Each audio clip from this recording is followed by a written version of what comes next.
بزرگی برتری بڑائی کبریائی اللہ رب العالمین کی ذات بابرکات کے لیے انگنت لا تعداد بے شمار درود و سلام سید الاولین والآخرین امام المتقین شفیع المذنبین میرے اور آپ کے ہادی و رہنما جناب محمد الرسول اللہ صلی اللہ علیہ وعلا آلہ وسلم کی ذات اطہر پر ہوں۔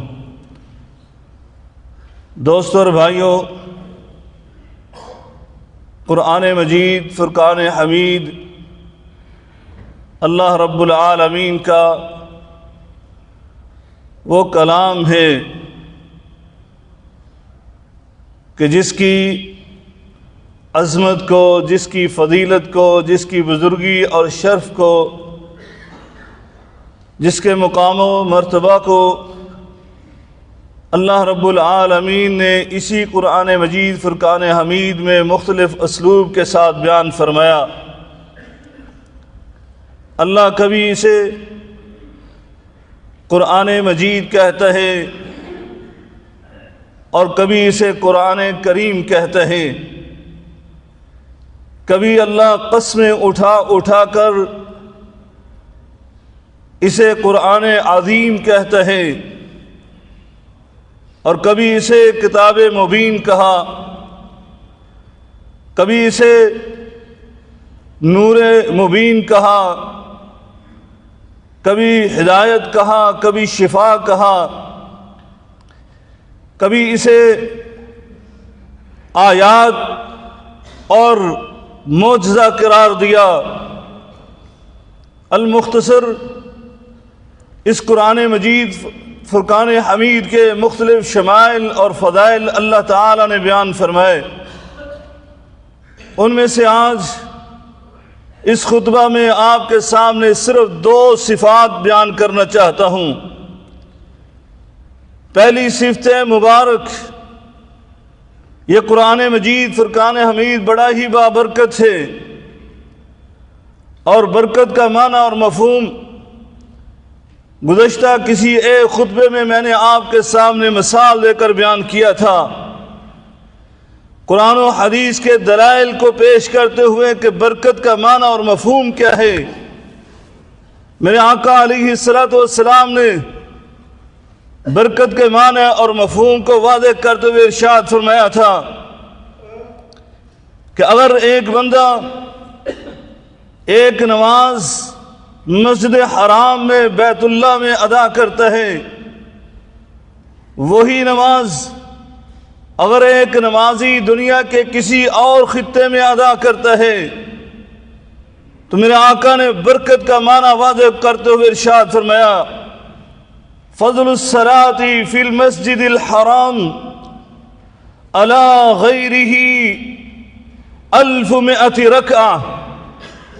فرمایا انسان کسی بھی مسجد میں نماز ادا کرے اور وہی نماز ایک نمازی مسجد حرام میں ادا کرے، اگر فجر کی نماز پڑھی ہے، 2 قیام ایک نمازی نے کسی بھی مسجد میں کیے، 2 رکوع بھی کیے اور 4 سجود ادا کیے، یہی کام مسجد حرام میں ادا کرنے والا نمازی کرتا ہے، 2 رکوع ادا کرتا ہے، 2 قیام ادا کرتا ہے اور 4 سجود ادا کرتا ہے۔ لیکن برکت کیسی ہے؟ فرمایا اس بندے کو اللہ تعالی اگر باجماعت نماز پڑھی ہے تو 27 نمازوں کا ثواب ادا کرتا ہے، لیکن جس نے مسجد حرام میں ادا کی اللہ تعالیٰ اس کو 27 لاکھ نمازوں کا ثواب ادا کرتا ہے۔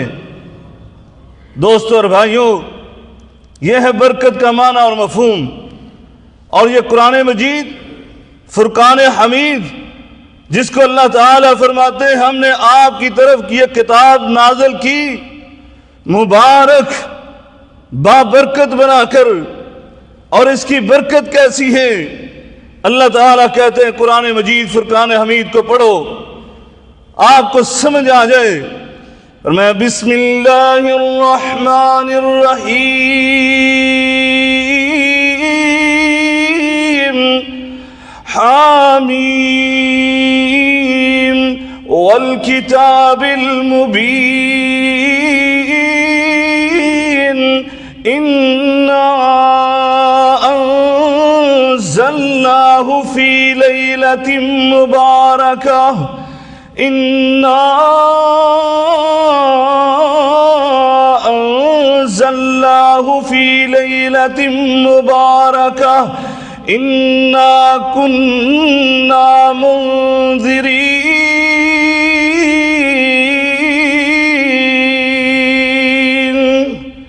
اللہ رب العالمین اسی کتاب کی قسم اٹھا کر فرماتا ہے ہم نے اس کتاب مبین کو نازل فرمایا، جس رات میں نازل کیا ہم نے اس رات کو بابرکت بنا دیا۔ اللہ کتنی بابرکت بنایا، بات واضح نہیں ہوئی۔ اللہ فرماتے ہیں 30واں پارہ پڑھ کر دیکھ لو، بسم اللہ الرحمن الرحیم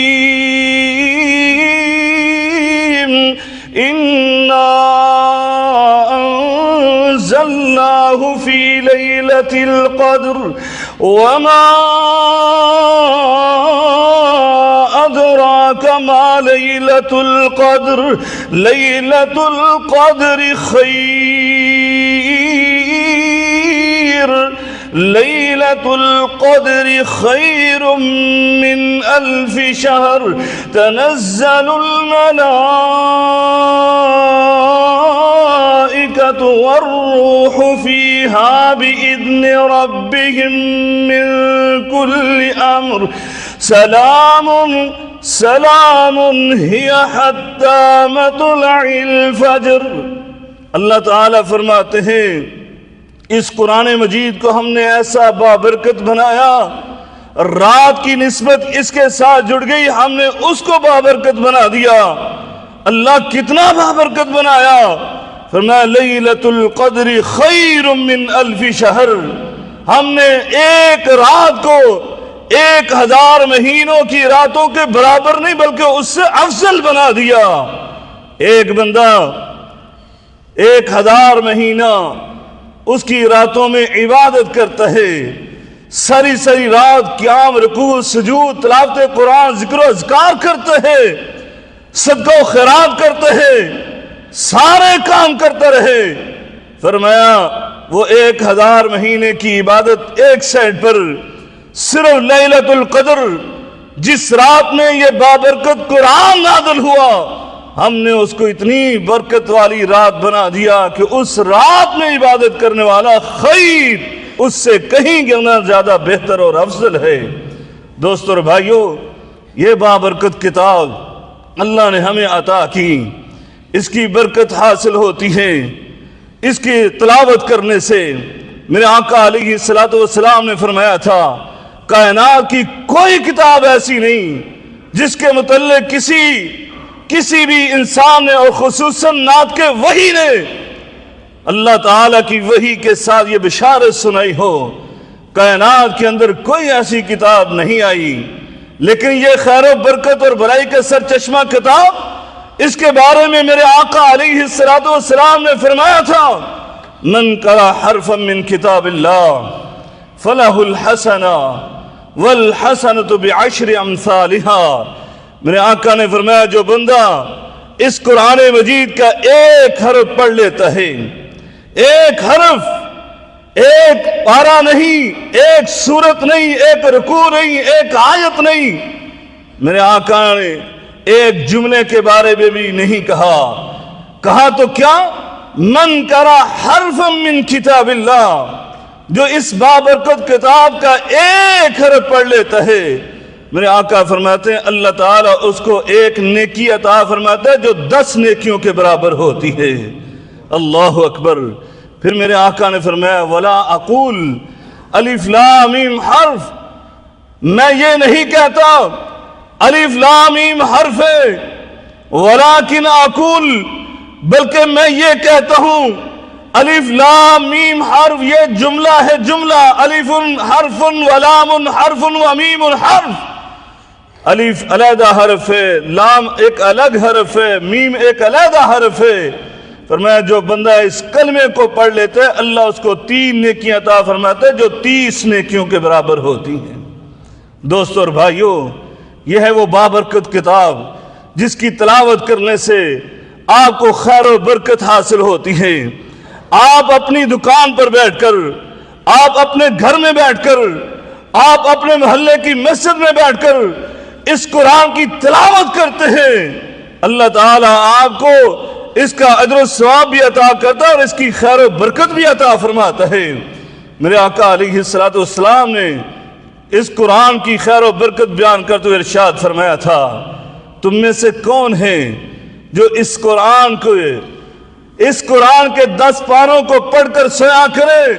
صحابہ نے کہا تھا اللہ کے رسول ہم اتنی استطاعت نہیں رکھتے کہ 10 پارے سونے سے پہلے پڑھے۔ میرے آقا علیہ الصلوۃ والسلام نے فرمایا تم میں سے کون ہے جو اس بات سے بھی عاجز ہے کہ جو سورہ اخلاص کو پڑھ لیا کرے؟ صحابہ نے کہا یہ تو سب پڑھ سکتے ہیں۔ میرے آقا نے وہ معلم انسانیت رحمت عالم نے فرمایا تھا، فرمایا جو بندہ بھی سورہ اخلاص کو سونے سے پہلے ایک دفعہ پڑھے گا میں اس کو زبان نبوت سے یہ بشارت دیتا ہوں اللہ اس کو 10 پاروں کا اجر و ثواب عطا فرما دے گا۔ جو اس کو 3 دفعہ پڑھے گا اللہ اس کو پورے قرآن کا اجر و ثواب عطا فرما دے گا۔ دوستو اور بھائیو، یہ ہے وہ خیر و برکت کا سرچشمہ جو اللہ نے آپ کو عطا کیا ہوا آپ کے پاس موجود ہے، اور یہ ہماری بدقسمتی کہ آج ہم اس قرآن کو، اس خیر و برکت کے سرچشمے کو چھوڑ کر پتہ نہیں کہاں کہاں خیر و برکت کے لیے مارے پھر رہے ہیں۔ خوشحالی ہے، فراوانی ہے، مال کی بہتات ہے، ہر بندہ چاہے وہ ملینئر ہے آپ اس سے بھی پوچھیں وہ بھی برکت سے محروم نظر آتا ہے، وہ بھی کہتے ہیں ضروریات پوری نہیں ہو رہی۔ وجہ کیا ہے؟ وجہ یہ ہے کہ اس کے مال سے برکت ختم ہو گئی۔ وجہ کیا ہے؟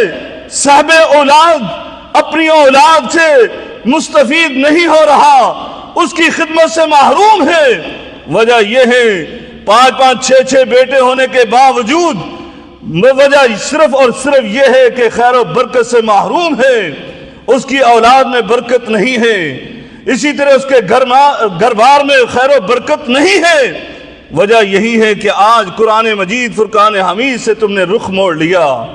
آج اس خیر و برکت کے سرچشمے کو آپ نے گلاب میں لپیٹ کر اونچی جگہ پر رکھ دیا، صرف قسمیں اٹھانے کے لیے، یا بیٹی کو رخصت کرتے ہوئے اس کے سر پر سایہ کرنے کے لیے رکھ لیا۔ دوستو اور بھائیو، ان اعمال کے بارے میں کچھ نہیں کہتا، یہ آپ جانے اور آپ کا کام جانے، لیکن یہ قرآن جس خیر و برکت کے لیے آیا تھا وہ خیر و برکت اس کی تلاوت سے حاصل ہوتی ہے۔ جب تک آپ اس کو پڑھیں گے نہیں کوئی خیر و برکت آپ کو حاصل نہیں ہوگی۔ کوئی بندہ کہتے میں نے اپنے دکان پر عکس لگا دیا سورتوں کے حروف مقطعات کو لکھ کر، پھر بھی خیر و برکت نہیں حاصل ہوتی۔ وجہ کیا ہے؟ وجہ اس عکس لگانے سے نہیں ہے، پورا قرآن تمہارے گھروں میں موجود ہے، تب بھی خیر و برکت حاصل نہیں ہو رہی۔ وجہ صرف اور صرف یہ ہے کہ آج آپ اس قرآن کو پڑھتے نہیں ہیں۔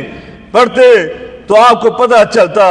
آپ اپنے ماضی کو جا کر دیکھیں، اپنے آباء و اجداد کو دیکھیں، اپنی ماں بہنیں جو بچپن میں آپ نے دیکھا تھا آپ کے گھروں میں تلاوت ہوتی تھی، ایک بندہ کمانے والا اور 10-10 12-12 15-15 افراد کھانے والے، تب بھی خیر و برکت نازل ہوتی تھی۔ مہمان بھی آتے، وہ بھی مستفید ہوتے، کئی دن رہتے تھے۔ آج ایک وقت کا کھانا کھلانا مشکل ہو جاتا ہے آپ کو، باوجود سارے وسائل کے۔ وجہ صرف یہی ہے کہ آپ اس قرآن مجید فرقان حمید کی خیر و برکت سے محروم ہے۔ آج آپ نے اس سے رخ موڑ لیا۔ آؤ اس قرآن کی طرف۔ دوسری صفت اور خوبی وہ ہے، میرا اللہ رب العالمین نے سورہ بقرہ کے آغاز میں فرما دیا ھدی للمتقین۔ یہ قرآن کی صفت ہے، یہ خوبی ہے، یہ ہدایت دینے والا، یہ ہادی اور ہدایت کا سرچشمہ ہے۔ فرمایا کبھی ھدی ورحمۃ للمحسنین، ھدی ورحمۃ للمؤمنین، یہ مومنوں کے لیے ہدایت ہے، یہ محسنین کے لیے ہدایت ہے۔ بلکہ فرمایا یہ تو اقوام عالم کے لیے ہدایت کا سر چشمہ تھا. ان ھذا القرآن یہدی للتی ہی اقوم. فرمایا یہ خیر و برکت کا سر چشمہ یہ ہدایت کا بھی سر چشمہ تھا، لیکن آج آپ نے اس سے ہدایت حاصل نہیں ہوئی. آج آپ کو اس سے ہدایت حاصل نہیں ہوئی. آپ شرک و کفر کی گمراہیوں میں آپ گم ہو رہے ہیں.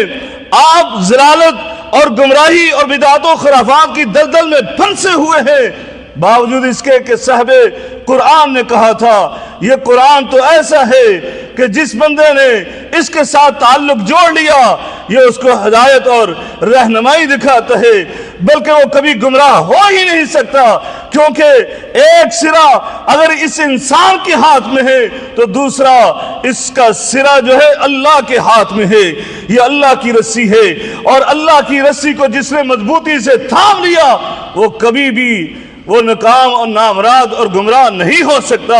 میرا اللہ قرآن میں خود ارشاد فرماتا ہے وَمَنِ اتَّبَعَ هُدَايَ فَلَا يَضِلُّ وَلَا يَشْقَى. فرمایا جس نے میری ہدایت کی اتباع کی، جس نے اس قرآن مجید فرقان حمید کی پیروی کی، اللہ رب العالمین خود اعلان کرتا ہے فلا یضل، وہ کبھی گمراہ نہیں ہو سکتا، ولا یشقا، وہ بدبخت بھی کبھی نہیں ہو سکتا، وہ بدقسمت بھی کبھی نہیں ہو سکتا. آؤ اگر آپ خوش نصیب بننا چاہتے ہو، آؤ اگر صراط مستقیم پر چلنا چاہتے ہو تو اس قرآن مجید فرقان حمید کو اپنا ہادی اور رہنما بنا لو. اور ہدایت کیسے ملے گی؟ اللہ نے اسی آیہ مبارکہ میں جس کو میں نے آپ کے سامنے تلاوت کیا تھا اسی میں بیان کیا. خیر و برکت کیسے ملے گی، ہدایت کیسے ملے گی؟ فرمایا لیدبروا آیاتی، اس کی آیات پر غور و فکر کرو، پڑھو بھی، اس کو سمجھو بھی، اس میں کہاں کیا گیا ہے. آج سمجھنا تو بہت دور کی بات، پڑھائی سے ہی ہم دور ہو گئے. حالانکہ وہ قرون اولیٰ کے وہ لوگ جنہوں نے اس قرآن سے اپنا تعلق جوڑا تھا، اور پھر میں عموماً اپنے ایمان کی بات کہتا ہوں، وہ جو جنہوں نے قرآن سے اپنا تعلق جوڑا تھا وہ جاہل گنوار تھے، لیکن جیسے قرآن کے ساتھ جڑے وہ راہزن تھے تو راہبر بن گئے، وہ گنوار تھے تو دنیا کے لیڈر اور رہنما بن گئے، صاحب علم بن گئے. میں کہا کرتا ہوں آئے تو عبداللہ ابن ابی قحافہ، نکلے تو صدیق اکبر، آئے تو عمر ابن خطاب، نکلے تو فاروق اعظم، آئے تو عثمان ابن عفان، نکلے تو ذوالنورین، آئے تو علی ابن ابی طالب، نکلے تو شیر خدا اسداللہ، آئے تو عبداللہ ابن عباس، نکلے تو مفسر قرآن، آئے تو ابن مسعود، نکلے تو فقیہ اعظم، آئے تو ابو ہریرہ، نکلے تو محدث اعظم، آئے تو کالے سے بلال، نکلے تو مؤذن رسول. دوستو اور بھائیو، قرآن سے جنہوں نے تعلق جوڑا، قرآن کو بابرکت پایا، قرآن کو اپنا ہادی اور رہنما بنایا، اس کے مطابق اپنی زندگی کو بسر کیا، اس کی آیات پر غور و فکر کیا، اللہ تعالیٰ نے ان کو وہ مقام عطا فرما دیا. کیوں نہ فرماتا؟ میرے آقا نے فرمایا تھا ان اللہ یرفع بہذا الکتاب اقواما ویدع بہ آخرین. اللہ تعالیٰ اس قرآن کے ساتھ قوموں کو عروج عطا فرماتے ہیں، قوموں کو بلندی، مقام، رتبہ اور شرف، عزت، عظمت عطا فرماتے ہیں، اور اسی قرآن کے ساتھ اللہ تعالیٰ ذلیل و رسوا کر کے رکھ دیتے ہیں. جنہوں نے اس کو سینے سے لگایا، اس کو اپنا ہادی اور رہنما بنایا، اس قرآن کی تلاوت کی، غور و فکر کیا، اللہ تعالیٰ ان کو مقام عطا فرما دیا کرتا ہے. اسی حدیث کے راوی جناب عمر فاروق رضی اللہ تعالی عنہ امیر المؤمنین بن چکے تھے. آپ خود کہا کرتے تھے اے عمر، کبھی وہ وقت تھا جب تو بکریاں چرایا کرتا تھا، جانور چراتے ہوئے کوئی کمی کوتاہی ہوتی تیری ماں تجھے برا بھلا کہا کرتی، تیرا باپ تجھے مارا پیٹا کرتا تھا. آج اس قرآن کی برکت سے تمہیں اللہ نے 22 لاکھ مربع میل کا حکمران بنا دیا. اور یہ کیسے بنے؟ آئیے سنیے ان کے متعلق. ان کے بیٹے بیان کرتے ہیں میرے بابا جان نے سورہ بقرہ کو جو پڑھا، سورہ بقرہ کو 12 سال میں آپ نے ختم کیا. کتنے سال میں؟ 12 سال میں. کیسے پڑھا تھا؟ انہوں نے ایسے پڑھا تھا جیسے آج جو پڑھتے ہیں وہ بھی بدنصیبی کے ساتھ اس طرح پڑھتے ہیں کہ زیادہ سے زیادہ پڑھ جائیں. کہا ایسے نہیں، بلکہ میرے بابا جان ایک ایک آیت کو پڑھتے، اس پر غور و فکر کرتے، اور پھر غور و فکر کرنے کے بعد اس کو سمجھنے کے بعد اس کے مطابق عمل کیا کرتے. 12 سال اس طرح پڑھا کرتے تھے. اور جناب عبداللہ ابن مسعود رضی اللہ تعالیٰ عنہ قاری القرآن بیان کرتے ہیں، ہمارے دور میں ایک بندہ 10 آیات پڑھا کرتا، 10 پارے نہیں. ابھی رمضان آنے والا، اللہ تعالیٰ سے دعا ہے کہ اللہ تعالیٰ ہم سب کو رمضان المبارک کی فیوز و برکات سمیٹنے کی توفیق عطا فرمائے، اس وقت تک ہمیں زندہ اور صحت و عافیت کے ساتھ رکھے. کہاں وہاں دوڑ لگ جاتی ہے آج کے مسلمانوں کی جو پڑھنے والے ہیں. میں نے اتنے قرآن ختم کیے، اتنے قرآن ختم کیے.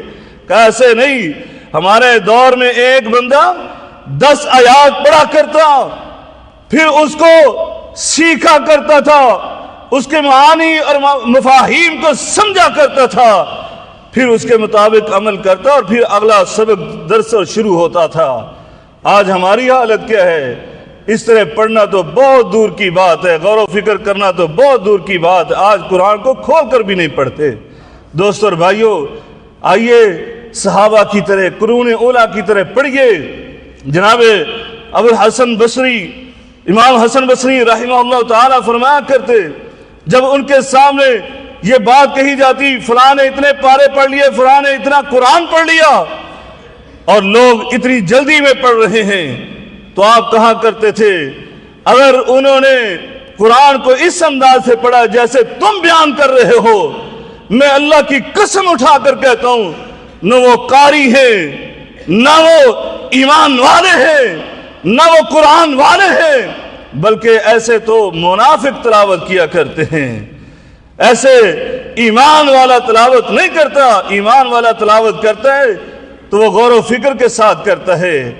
ایک تابعی بیان کرتے، حضرت اسماء رضی اللہ تعالی عنہا نفل پڑھ رہی تھی، میں ان کی خدمت میں آیا تو دیکھا نماز کی حالت میں ہے، اور آپ ایک آیت کو پڑھ رہی ہیں، فمن اللہ علینا ووقانا عذاب السموم.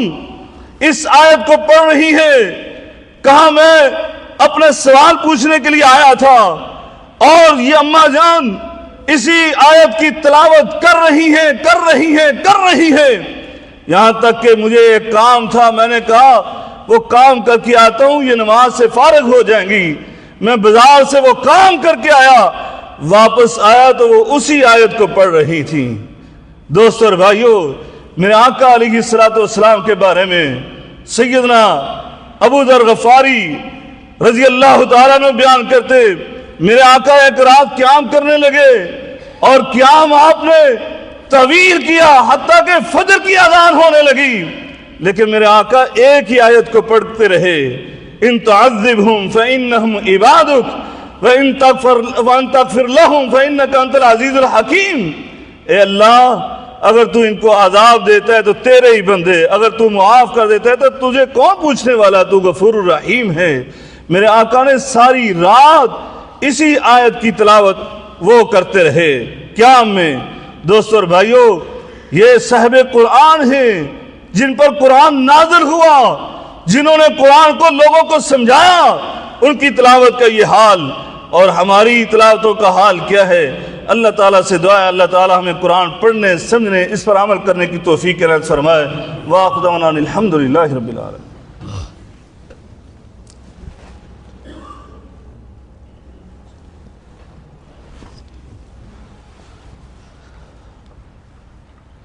الحمد لله نحمده ونستعينه ونستغفره ونعوذ بالله من شرور أنفسنا ومن سيئات أعمالنا من يهده الله فلا مضل له ومن يضلله فلا هادي له وأشهد أن لا إله إلا الله وحده لا شريك له وأشهد أن محمدا عبده ورسوله.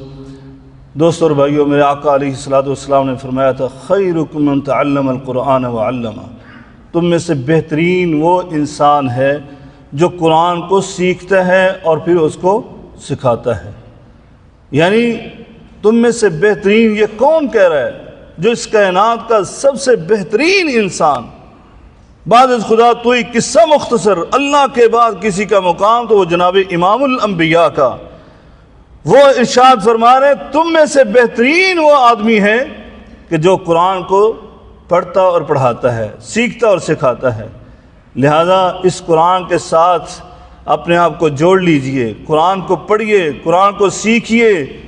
اگر آپ نے ابھی بھی اس قرآن کے ساتھ تعلق نہ جوڑا تو یقین جانے کل سب سے بڑا مقدمہ، میں اکثر کہتا ہوں، یقین جانے اپنے ناقص علم طالب علم ہونے کی حیثیت سے کائنات کا، دونوں جہانوں کا سب سے بڑا مقدمہ کل اللہ کی عدالت میں، سب سے بڑی عدالت میں ایک دائر ہوگا، اور سب سے بڑا مدعی وہ جناب محمد رسول اللہ ہوں گے۔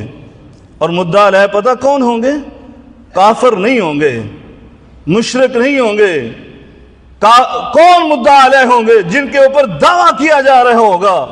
میرے آقا نے فرمایا وقال الرسول یا رب ان قوم اتخذوا هذا القرآن مہجورا، اے میرے رب یہ میری قوم ہے، یہ میری امت ہے، اس نے اس قرآن کو ترک کر دیا تھا، چھوڑ دیا تھا۔ یہ دعویٰ دائر نبی کریم صلی اللہ علیہ وسلم کریں گے اللہ کی عدالت میں، اور یہ ہمارے خلاف ہو گیا تو کہاں کے رہیں گے ہم؟ اس لیے دوستو اور بھائیو، اس مقدمے سے بچنے کے لیے آج وقت ہے آپ کے پاس، اس قرآن سے جڑ جائیے۔ اور بہت سارے ائمہ مفسرین نے اس کا معنی یہ بیان کیا ہے، صرف تلاوت قرآن نہیں، جنہوں نے تلاوت قرآن کی لیکن سمجھ کر نہیں پڑھا۔